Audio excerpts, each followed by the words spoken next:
नमस्कार दोस्तों, मेरा नाम डॉक्टर नोवेश। आज मैं आपके सामने जो टॉपिक लेके आया हूँ वो आयुर्वेद के संदर्भ में है। मैं जो भी टॉपिक लाता हूँ, मेरा सिंगल सब्जेक्ट रहता है, वो है आयुर्वेद, और उसके बारे में ही मैं आपसे बातचीत करते रहता हूँ।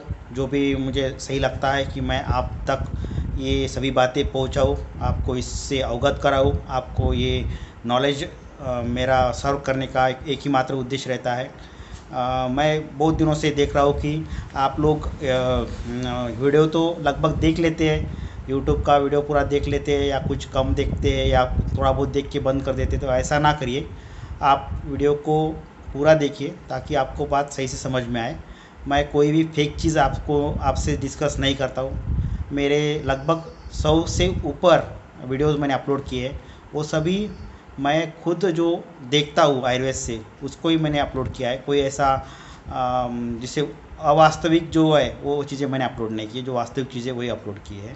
तो आप इसको ज़रूर पूरा देखिए, वीडियोज़ को, पुराने वीडियोज़ को भी देखिए। चैनल को सब्सक्राइब करना है, लाइक भी करना है। बहुत बार तो मैंने ऐसे देखा है कि 100 से ऊपर लोग देख लेते हैं और जो लाइक रहता है वो 2 या 4 आता है या 3 आता है। ऐसा ना करिए, आप इसको लाइक भी करते रहिए। आपका लाइक करने से या सब्सक्राइब करने से आपकी कोई भी जो अमाउंट है वो रिड्यूस नहीं हो जाती है। सिर्फ मुझे मोटिवेट मिलता है कि मैं आपके लिए कुछ अच्छे से अच्छा टॉपिक है वो लेके आऊँ और आपके सामने रखूँ उसको।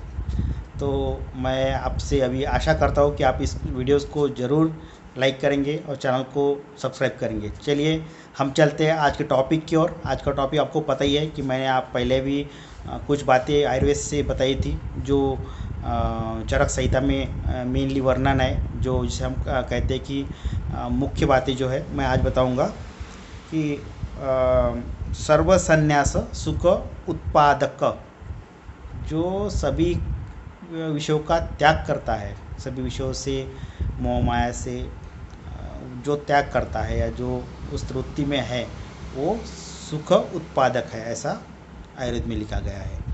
तो असंबद्ध वचन जो है सर्व अहितकर जिसे कहेंगे, असंबद्ध वचन, कि कोई ऐसी बातचीत कर रहा है जिसका कोई मीनिंग नहीं है या जो अनावश्यक बातचीत हो रही है तो उसको असंबद्ध वचन कहेंगे, वो सर्व अहितकर बताया गया है। सदवचन अनुष्ठेय नाम बताया गया है। आयुर्वेद को कहता है जीवनदायक, आयुर्वेद अमृता नाम ऐसा भी आया है। आचार है विद्या प्राप्ति कारण, विद्या प्राप्ति का कारण आचार्य को बताया है। तद्विध संभाषा बुद्धिवर्धक, संभाषा में डिस्कशन, हेल्दी डिस्कशन, तो इससे बुद्धि का वर्धन होता है, ऐसा संदर्भ आया है। असमर्थता भय कारण, असमर्थता मीन्स कोई हम कारण का कुछ काम नहीं कर पा रहे या कुछ काम करने में हमें दिक्कतें आ रही है, हम उसको उतना हम एनर्जेटिक नहीं मानते, तो उसको भय कारक बताया गया है। दुष्ट कर्मता निसंशय कारण, दुष्ट कर्मता मीन्स आप वो प्रत्यक्ष उसको कर रहे हैं, उस प्रोसीजर को कर रहे हैं, तो वो निसंशय परिणाम है। तो जिसको हम प्रैक्टिकल कहते हैं, प्रैक्टिकल हम जिसको कहते हैं वो कर रहे हैं, तो निसंशय मीन्स आपका डाउट है वो पूरा तरह से क्लियर हो जाएगा। अव्यवसाय, अव्यवसाय बताए समय व्यर्थ बिताना, अव्यवसाय जिसको हम कहेंगे कि टाइम का जिसको कोई मूल्य ना करने या फिर कोई टाइम बिना मतलब की गंवा रहे, तो वो अव्यवसाय बताया गया है। शास्त्र सहित तर्क साधन बताया गया है। स्नान जो है, नहाना जो है, श्रमहर बताया गया है। स्नान जो करते हैं वो श्रमहर होता है। हर्ष मीन्स आपका जो प्रसन्न है आप, तो तृप्ति कर बताया गया है। शोक दुख जो है शरीर को सुखाने वाला, जो दुखी रहते हैं वो उसमें शरीर सूखने के सूखता है, तो वो मीन्स वो कहीं ना कहीं तो खुश हो जाएगा या फिर वो कहीं ना कहीं उसका खान पान में मन नहीं लगेगा, इस तरह से तो शरीर सूखने वाला है। मन की शांति पुष्टिकरणम है, जब आपकी मन की शांति होती है वो पुष्ट करता है आपको। पुष्टि होने के कारण में निद्रा कर होती है, शरीर में मांस आदि का ठीक से उपचय होना, मीन्स मेटाबॉलिज्म अच्छा होना, तो वो निद्रा कर है। अति निद्रा तंद्रा कराणाम है, तंद्रा मीन्स आपको कहीं ना कहीं तो भी ऐसा महसूस होगा कि आपकी नींद पूरी नहीं हो रही है, तंद्रा करें। सर्व रसाभ्यास बलकर, ये थोड़ा मैं इसको आपको डिटेल में बताऊंगा।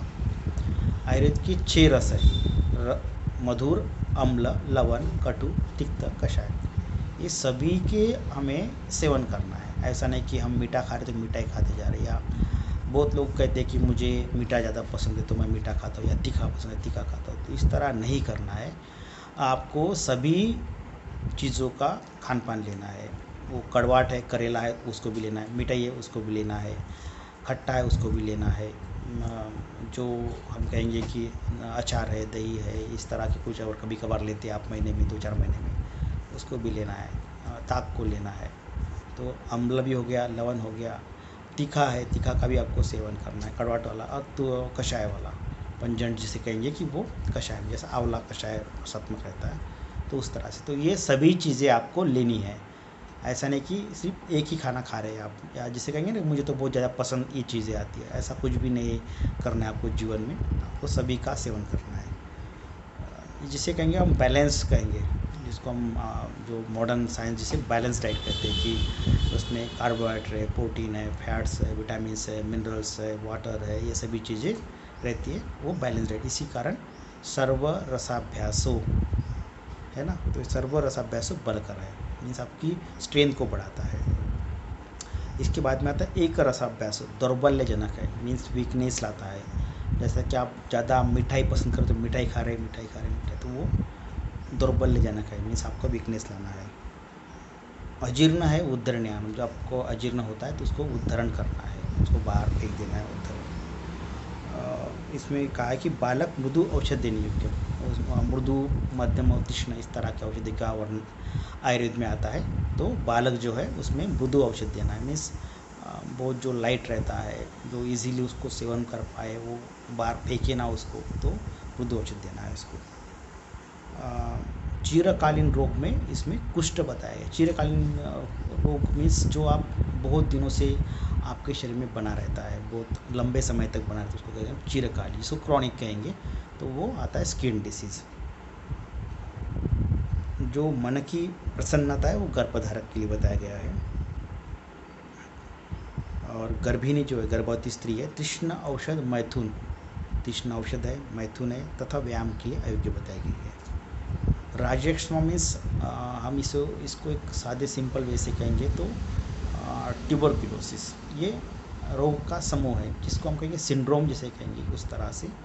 तो इसमें षड्विध राजयक्ष्मा, एकादशविध राजयक्ष्मा, त्रयज, 3 गुणों से युक्त राजयक्ष्मा। तो ये राजयक्ष्मा के अलग अलग वर्णन आयुर्वेद में वर्णन है। तो ये जो है रोग का समूह राजयक्ष्मा को बताया गया है ट्यूबरक्लोसिस में। रोगों का राजा जो है वो ज्वर को बताया गया है। ज्वर जो है वो रोगों का राजा है। इसमें प्रमेय है वो अनुषंगी, अनुषंगी मीन्स जेनेटिक डिसऑर्डर, जिसको हम माता पिता जी के इसमें है तो वो फिर बच्चों में आ जाएगा, तो जेनेटिक डिसऑर्डर है। बाद में इसमें जलों का है, ये अनुशस्त्र को बताया गया है। एक नास्तिक को वर्जानाम बताया गया, जो नास्तिक व्यक्ति है, जिसको प्रकृति या फिर भगवान पे विश्वास नहीं है, या वो उस चीज़ों को नहीं मानते हैं, उसको वर्ज बताया गया। इसको नहीं रखना है या नहीं साथ में रखना है, इसको थोड़ा सा साइड में रखना है, तो इस तरह से वर्ज बताया गया। ये सभी चीज़ें आयुर्वेद से वर्णित है, मेरा इसमें उसका कोई मैं ऐड नहीं कर रहा हूँ, आयुर्वेद में बताया गया है, वही मैं आपको बता रहा हूँ। लोल्य जो है वो क्लेश का नाम है। लोल्य मीन्स लालच, लालच जो है वो क्लेश का है। वैद्य समूह है वो संशय नष्ट करने वाला, जैसा अगर आप बहुत सारे वैद्य अगर बैठे हैं तो उसमें फिर वो संशय का नष्ट करने वाला, जो भी डाउट्स है उसको क्लियर करने के लिए वैद्य को बताया गया है। तो वैद्य समूह बताया गया, जैसे 4-5 डॉक्टर्स बैठे हुए हैं और उसमें कुछ टॉपिक निकला है तो वो वहाँ पे डाउट्स क्लियर होंगे। इस तरह से वैद्य संशय को नष्ट करने वाला, जो भी डाउट्स कुछ चीज़ की है आयुर्वेद के संदर्भ में या फिर आरोग्य के संदर्भ में है तो वो नष्ट करने वाला। इस तरह से मैंने आज आपको ये सभी बातें बताई है।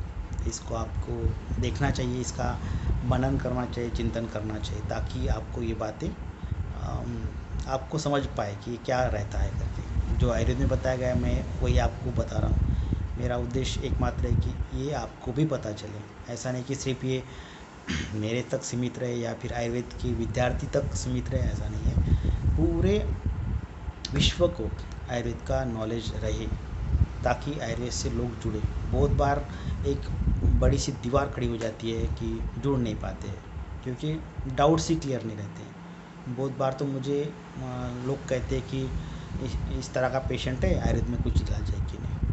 तो मैं इस यूट्यूब के माध्यम से मैं सभी को कहना चाहता हूँ कि आयुर्वेद में ऐसी कोई भी बीमारी नहीं है जिसमें दवाई नहीं दी जाती है या ठीक नहीं होता है।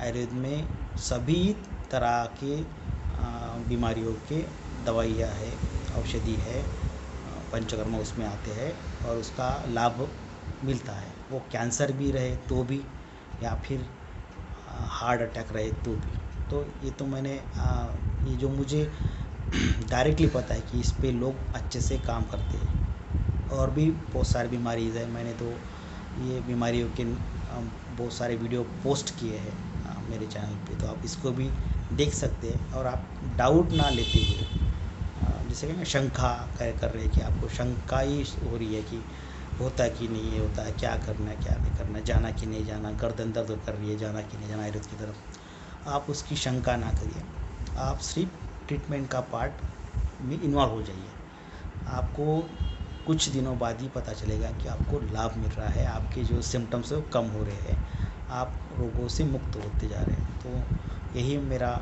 सभी से निवेदन है कि आपको अगर मेरा ये प्रयास अच्छा लगा तो आप मेरे से जुड़े रहिए, मेरे चैनल को सब्सक्राइब करिए, वीडियो को लाइक करिए और अपने दोस्त लोगों में इसको फॉरवर्ड करिए। धन्यवाद। जय हिंद, जय आयुर्वेद।